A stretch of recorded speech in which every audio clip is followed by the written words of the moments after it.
Hello mga loves! At ngayon nga, dahil nagkikrib ako sa spaghetti at gusto ni Jowa ng spaghetti at ayan, nagpaluto siya sa akin at bumili siya kahapon.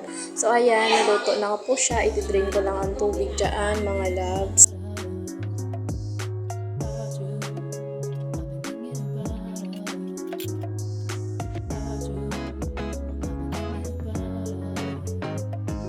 At ayan nga, umapaw na siya sa lagayan mga loves dahil sobrang liit ng aking lagayan dyan. So napagkasya ko naman siya. So ang susunod naman natin lulutuin ay ang kanyang sauce.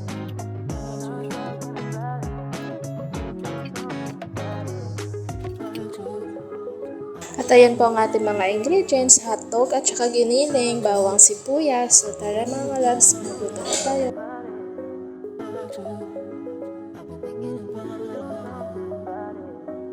At dahil na-miss ko ang paksiw na bango, so ayan, nagpahabol ako dahil yan ang uulamin ko ngayong lunch. So thank you sa araw nito mga loves, mag-iingat tayong lahat, maraming salamat sa panonood, I love you, ingat!